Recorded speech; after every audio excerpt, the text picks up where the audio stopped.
हेची थोर भक्ती आवडते देवा संकल्पावी माया संसाराची. जगद्गुरु श्री तुकोबाराय अभंगाच्या प्रथम चरणामध्ये भगवान परमात्म्याला कोणती श्रेष्ठ भक्ती आवडते याचं दिग्दर्शन करतात. कोणती श्रेष्ठ भक्ती आवडते? तुकोबाराय म्हणतात संकल्पावी माया संसाराची. याचा अन्वय असा करा, संसाराची माया संकल्पावी. संसारातली माया काढून टाका म्हणजे संकल्पावी. काढून टाकला आपल्या अंतःकरणातली जी माया. माया या शब्दाचा अर्थ अनेक होऊ शकतो. सरळ सरळ सांगतो, अंतःकरणातला मोह संकल्पावा, काढून टाकावा.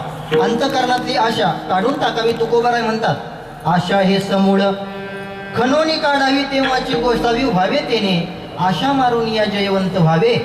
तुकोबारांची गोड प्रमाण आहेत. अंतःकरणामधून ममभाव आणि अंतःकरणामधून तृष्णा आशा निघून जाईल ती जी भक्ती आहे ती श्रेष्ठ भक्ती तुकोबाराय म्हणतात. झालं असं 1917ला स्वानंद सुखनिवासी सद्गुरू जोग महाराजांना वारकरी शिक्षण संस्थेची स्थापना करायची होती. एखाद्या महात्म्याच्या अंतःकरणातला मोह किती निघून गेलेला असतो याची घटना आपल्या पुढे 1 मिनिटात सांगतो. 1917ला जगद्गुरु श्री तुकोबारायांच्या नंतर महाराजांपर्यंत वारकरी संप्रदायाचं थोडं खच्चीकरण झालं होतं. महाराजांना सांगितलं, महाराज संस्था काढायची. गुरुवारी मारुतीबाबा गुरु यांनी सांगितलं संस्था काढावी.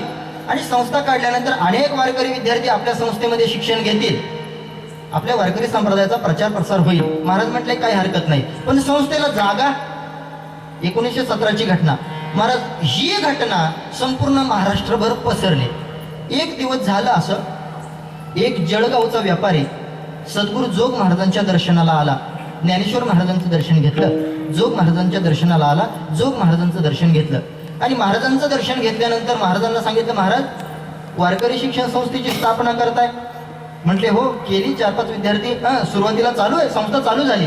म्हटलं ठीक आहे, संस्थेकरता जागेचा अभाव आहे, जागा पाहिजे, उपलब्ध होत नाही, त्याच्यासाठी पैशाची गरज आहे. म्हटले हो ठीक आहे, माहिती आहे. हे 1 लाख रुपये घ्या. कधीची घटना आहे?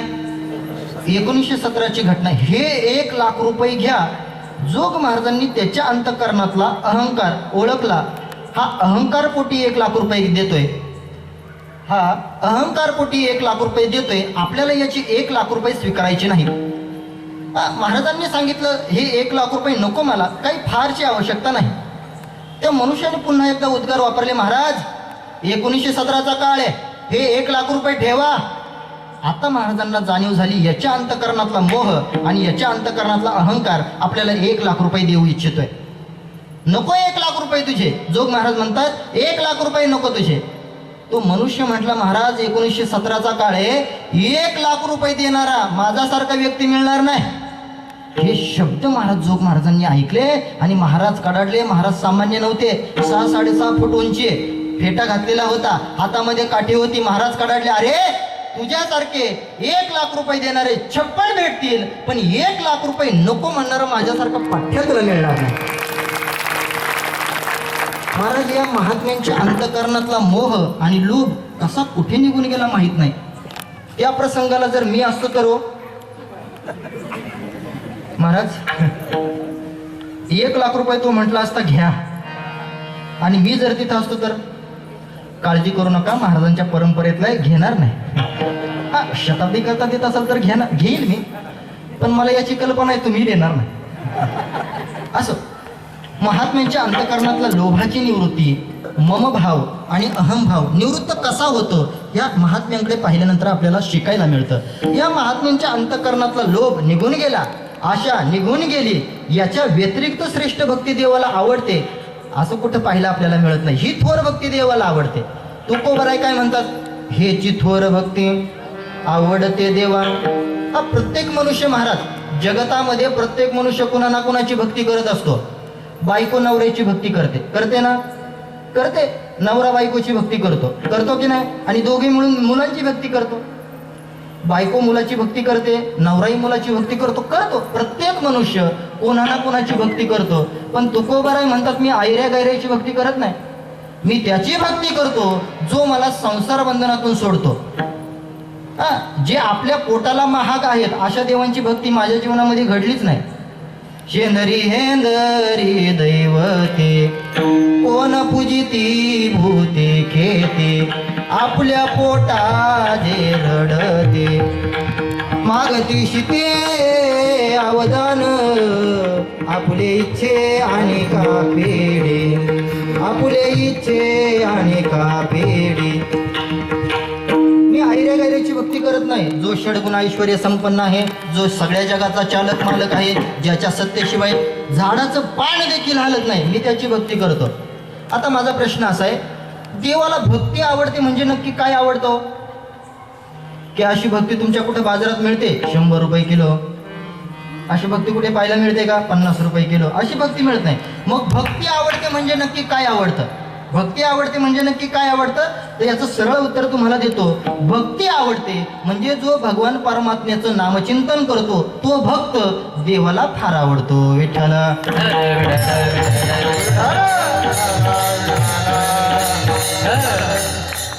शेवटचं वाक्य काय आहे? देवाला भक्त फार आवडतो. आता माझी शंका आहे थोडी, आपल्या पुढे प्रकट करतो. जर देवाला भक्त आवडतो तर देवाला अभक्त आवडत? बोलत चला. देवाला जर भक्त आवडतो तर देवाला अभक्त आवडत? बोला ना, आवडतो की ना आवडतो? सहज देवाला जर भक्त आवडतो तर अभक्त आवडत नाही. माझा प्रश्न असा आहे, देवाला जर भक्त आवडतो तर भक्ताची उत्पत्ती कोणी केली? देवाने केली. आणि अभक्ताची उत्पत्ती एकले कंठेची म्हणून या येणे, केली निर्माण 14 भुवने, गगनचंद्र सूर्य मेघ तारांगणे, 5 महाभूते भौतिके भिन्ने भिन्ने हो, ऐसा लागवी या माया सूत्रधारी. आहे की नाही? संपूर्ण जगाची जर उत्पत्ती देवाने केली असेल तर देवाला भक्त आवडतो आणि अभक्त आवडत नाही, असं सिद्ध होतं की नाही? असं सिद्ध होतं ना. एका आईला 2 मुलं. ऐका, एका आईला 2 मुलं. आई असं कधी म्हणते का हो, लहान मुलगा मला फार आवडतो आणि मोठा मुलगा मला अजिबात आवडत नाही? आई अशी कधी म्हणते का? असं आई कधी म्हणेल का? मुलगा मला फार आवडतो आणि मोठा मुलगा मला अजिबात आवडत नाही, आई कधी असं म्हणेल का?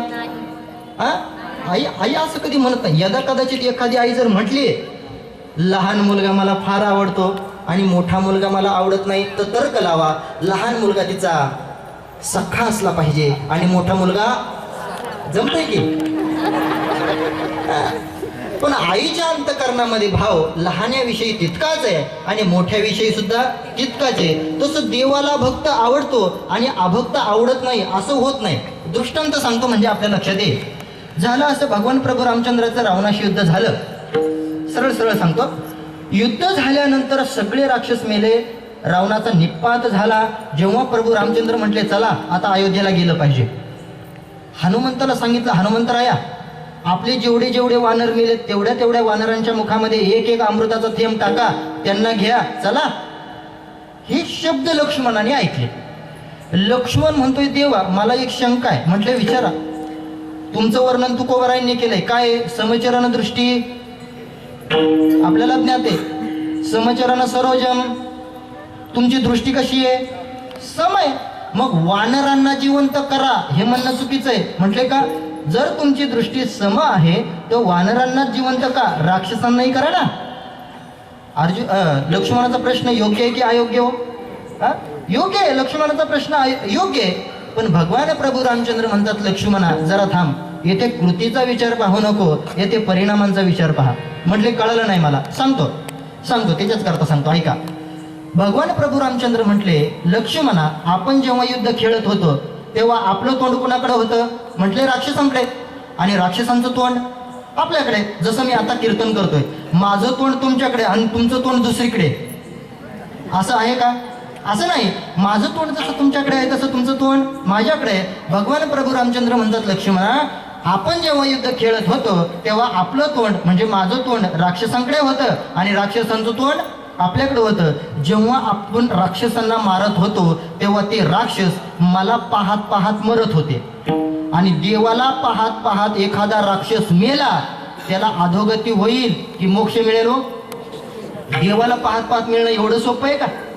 भगवान प्रभू रामचंद्राला पाहत पाहत राक्षस मेले, अधोगती की मोक्ष? मोक्ष प्राप्त झाला. कुणाला? राक्षसांना.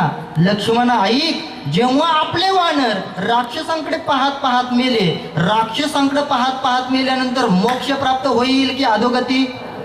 अधोगती. म्हणून मी तुला म्हटलं कुणाला जिवंत कर? वानरांना जिवंत कर. आणि तू जर म्हणत असशील राक्षसांना जिवंत कर, तर वेदांताच्या सिद्धांताला बाध येतो. वेदांताचा सिद्धांत काय सांगतो? एकदा एखाद्या व्यक्तीला मोक्ष प्राप्त झाला तर त्या व्यक्तीला पुनर्जीवन नाही. एकदा एखाद्या व्यक्तीला मोक्ष प्राप्त झाला रे झाला की त्या व्यक्तीला पुनर्जीवन नाही. आणि जर यांना जिवंत केलं तर मोक्षाच्या सिद्धांताला बाध येईल. म्हणून राक्षसांना जिवंत करायचं नाही. पहिलं जर आपण लक्ष्मणाचं बोलणं पाहिलं तर तो योग्य होतं, पण तदनंतर भगवान प्रभू रामचंद्रांनी दिलेलं उत्तर तेही योग्य होतं. माझा दृष्टांत संपला. माझा सांगायचा मुद्दा असा आहे, जे राक्षस देवाला मारण्याकरता आले होते ते भक्त होते की अभक्त? अभक्त होते. पण देवाने त्यांचा उद्धार केला की नाही? भगवान श्रीकृष्ण परमात्म्याला मारण्यासाठी पुतणीने स्तनामध्ये विष धारण केलं आणि देवाला मारण्यासाठी आले की नाही? पण भगवान परमात्म्याचं महाराज औदार्य त्या पुतणीचा सुद्धा उद्धार केला. तुझे औदार्य जाणो स्वतंत्र, देताना म्हणसी पात्रा पात्र, परी कैवल्यासे पवित्र वैर्यासी दिदले. जी पुतना देवाला मारण्याकरता आली होती तिचा सुद्धा उद्धार केला. म्हणजे भगवान परमात्मा भक्तावर जितकं प्रेम करतो तितकंच प्रेम अभक्तावर करतो. विठ्ठल.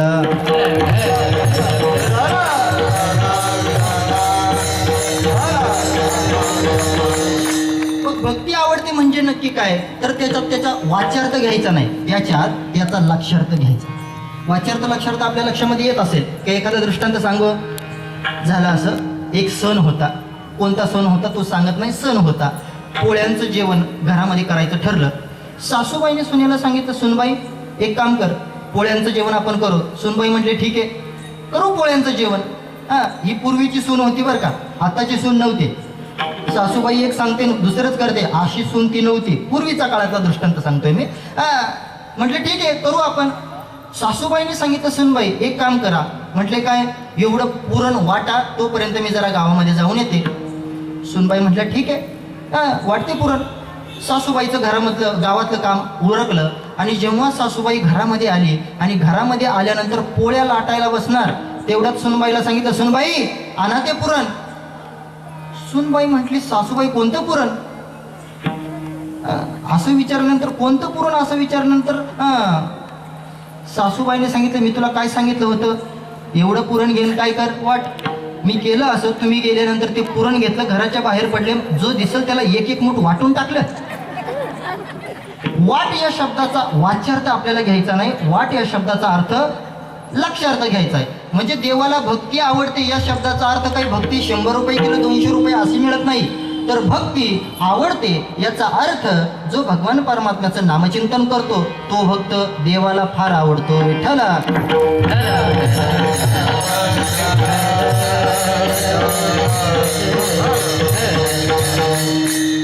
काय आहे महाराज, भक्ती करण्यामध्ये कधीही कंजेशी करू नये, कधी काटकसर करू नये. काय करण्याकरता? भक्ती करण्याकरता. ज्ञानेश्वर महाराज म्हणतात, जो भगवान परमात्म्याची भक्ती करत नाही तो अभक्त आहे. एक, जो भगवान परमात्म्याची भक्ती करत नाही तो दैवहीन आहे. 2, नाही जासी भक्ती तो पतित भक्त, हरीची न भजत दैवात. भक्ती तो पतित भक्त, हरीची न भजत दैवात.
करत नाही, ज्ञानेश्वर महाराज म्हणतात तो अभक्त आहे आणि तो दैवहीन आहे. त्याच्या जीवनामध्ये भगवान परमात्म्याची प्राप्ती कधीच होणार नाही. पण जर देवाची प्राप्ती व्हावी असं वाटत असेल तर त्याच्यासाठी एक साधन आहे. कोणती? भगवान परमात्म्याची भक्ती करा. मी एक थोडं धाडसाने वाक्य वापरतो, ऐका. नाही भगवान परमात्म्याची भक्ती करता आली तर ठीक आहे, काही अडचण नाही. पण जो देवाची भक्ती करतो त्याच्या संगतीमध्ये राहा. पहा किती पटतंय आपल्याला. पहा, जर एखादा व्यक्ती भक्ती करत नाही त्याच्या संगतीमध्ये राहू नका, पण जो व्यक्ती भक्ती करतोय त्याच्या संगतीमध्ये राहा. संगतीचा परिणाम अत्यंत अलौकिक आहे. पतन उद्धार संघाचा महिमा त्याच्याव्या अधम संत सवे. भगवान परमात्म्याची प्राप्ती करण्याकरता जो भक्त भक्ती करतो त्याच्या संगतीमध्ये राहिलं तर आपल्याला भक्ती करण्याचं पुण्य प्राप्त होतं. ही ताकद संगतीमध्ये. म्हणून किमान आपल्या जीवनामध्ये भक्ती नाही घडली तरी चालेल, थोडं धाडसपूर्वक बोलतो, पण किमान जो व्यक्ती भक्ती करतो त्याच्या संगतीमध्ये राहा. गुरुवारी चैतन्य महाराज देगलूकरांचं एक गोड वाक्य आहे, संगतीचा परिणाम. ते सांगतात एखादा व्यक्ती एखाद्याच्या संगतीत राहिल्यानंतर तो नसताना सुद्धा त्याच्या अनुपस्थितीमध्ये सुद्धा तो त्याच्यासारखं वागतो. हा संगतीचा परिणाम. काय? एखादा व्यक्ती एखाद्याच्या संगतीमध्ये राहिला, त्याला त्याची सवय लागली, तो नसताना सुद्धा तो त्याच्यासारखं वागतो. हा संगतीचा परिणाम आहे. उदाहरणार्थ, एखादा व्यक्ती गाथा वाचतोय, दुसरा व्यक्ती गाथा ज्ञानेश्वरी वाचत नाही. जो वाचत नाही तो वाचणाऱ्याच्या सोबत राहिला, वाचील की न वाचील? कळालं नाही तुम्हाला? एखादा व्यक्ती दारू पितोय, थोडं खाली येऊन बोलतो. एखादा व्यक्ती दारू पितोय, जो पित नाही त्याने पिणाऱ्या व्यक्तीने त्याला प्यायला शिकवली. काही कारणास्तव जो ज्याने प्यायला शिकवली तो गावाला निघून गेला. मला सांगा, दुसऱ्या दिवशी ज्याने प्यायला शिकवली तो नसताना सुद्धा दुकानात जाईल की नाही? हो, नाही जाणार. अहो, गेल्याशिवाय राहणार नाही. हा परिणाम जर कशाचा असेल तर संगतीचा आहे. काय झालं? आंब्याचे दिवस होते. एक व्यापारी आंबे विकण्याकरता बाजारामध्ये गेला. आता बाजारामध्ये जर विकण्यासाठी एखादा माल घेऊन जायचा असेल तर भर सकाळी जावं लागतं की दुपारी गेलं तरी चालतं? दादा, भर सकाळी जावं लागतं. म्हणजे मी काही व्यापारी नाही, पण याची कल्पना मला आहे. दुपारी नाही जावं लागत, सकाळी जावं लागतं. हा महाशय दुपारी गेला. दुपारी गेल्यानंतर आपला जो माल विकायचा आहे तो माल विकण्यासाठी जागाच कुठं अवेलेबल नव्हती, जागाच नव्हती. पाहिलं आता कुठं आपला स्टॉल मांडावा, काय करावं काही सुचेना त्याला. त्याने पाहिलं एका कोपऱ्यामध्ये छोटीशी जागा आहे. त्याने त्या संधीचा फायदा घेतला. आपला स्टॉल त्याने त्या कोपऱ्यामध्ये मांडला. गिऱ्हाईक येऊ लागलं, पाहू लागलं, संपूर्ण माल पाहत होते. त्यांनी सुंदर असा आपला माल लावला. सुंदर आंबे होते, हापूसचे आंबे सुंदर असे मांडले. माल विकायला सुरुवात करणार तत्पूर्वी त्यांनी शेजारी वाकून पाहिलं, आपल्या शेजारी कोणता विक्रेता आहे, काय माल विकतोय. पाहिलं तर शेजारचा विक्रेता होता उंदीर मारण्याचं औषध विकणारा.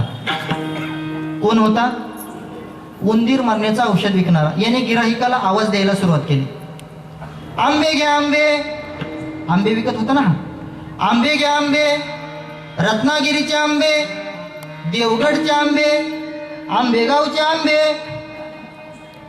असं त्याने आवाज दिला की तो शेजारचा म्हणायचा, खाल्लं की मरतय. तुम्हाला नाही कळालं का काय म्हणत होता तो? आंबे घ्या आंबे, आंबेगावचे आंबे, आमोंडीचे आंबे. असं म्हटला की तो शेजारचा म्हणायचा, खाल्लं की मरतय. मला संध्याकाळची वेळ झाली, रात्रीचे 6 वाजले, त्याचा एकही आंबा संपला नाही. काय कारण बोला? संगत करे बडकी तो बडत बडत जाए, संगत करे गदो की तो दो दो लात खा जाए. विठ्ठला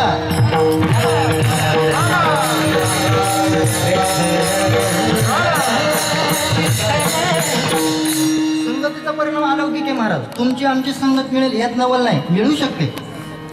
एखादा साधू मिळू शकेल, पण संतांची संगत अवघड आहे.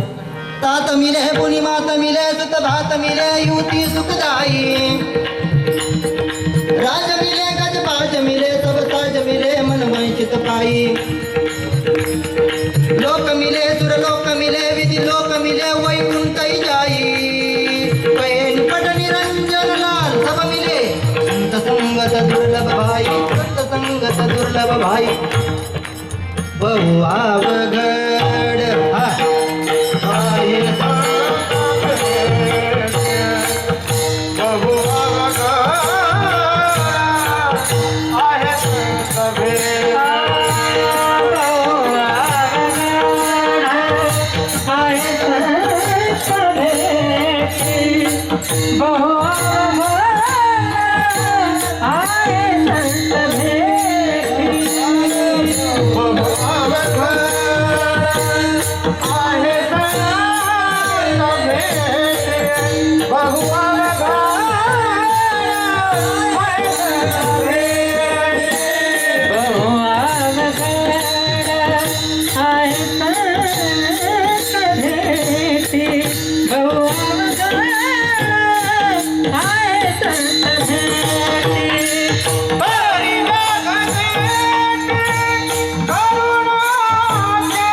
बहु अवघड आहे संत भेटे, परी जग जेठे करुणा केले. भगवान परमात्म्याची प्राप्ती करून घेण्यासाठी संगतीचा परिणाम अलौकिक आहे. म्हणून मी धाडसपूर्वक मगाशी बोललो, आपण ज्याची संगत करतो तो पहिल्यांदा चाच पडून पहा कोण येतो, मग त्याच्याने आपला उद्धार होणार आहे का? एकदा का आपण कोणाची संगत करतो हे डोळे उघडून पाहिलं आणि तो दिसला कोण येते, जगद्गुरु श्री तुकोबाराय, डोळे झाकून जा. डोळे उघडून पाहिलं कोण येते, ज्ञानेश्वर महाराजाने, अवश्य संगत करा. कोण येते, साधू महात्मा आहे, अवश्य संगत करा. म्हणून भक्ती करण्यामध्ये संगत, आपण भक्ती नाही केली तर किमान आपण जो भक्ती करतो त्याच्या संगतीमध्ये राहा. विठ्ठल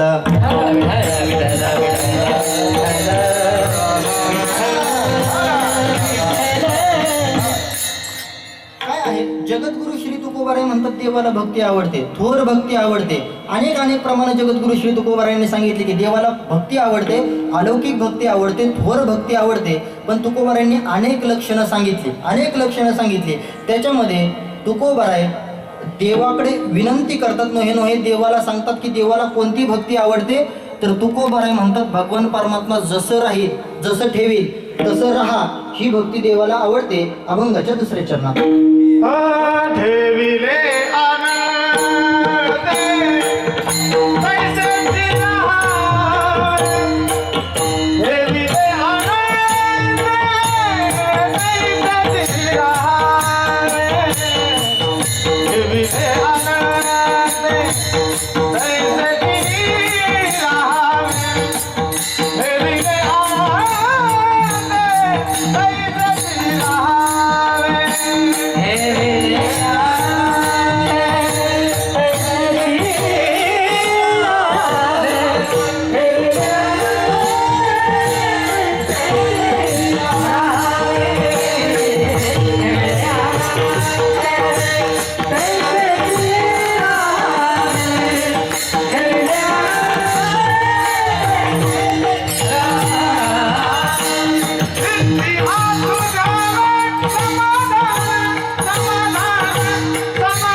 ठेविले अनंते तैशेची राहावे, चित्ते असू द्यावे समाधान. जगद्गुरु श्री तुकोबाराय दुसऱ्या चरणामध्ये म्हणतात, देवाला श्रेष्ठ भक्ती कोणती आवडते? तर तुकोबाराय म्हणतात, ठेविली अनंते तैशेची राहावे. काय असतं, एखाद्याच्या जीवनामध्ये केवळ दुःखाचीच प्राप्ती झालेली असते. तर तुकोबाराय म्हणतात तिथं काय करायचं? काय नाही, देवाने ठेवलंय तसं राहायचं.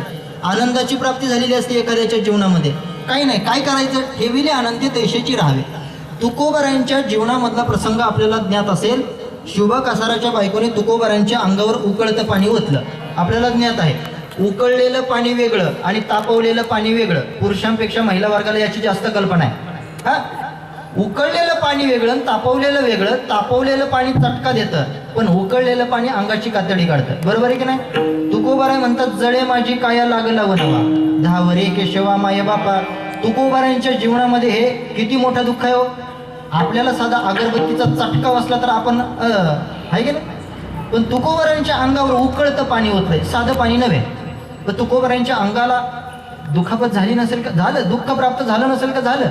मंबाजी बुवांनी महाराज साध्या काठीने नाही, काठ्याच्या काठीने हाणलंय. कुणाला? तुकाराम महाराजांना.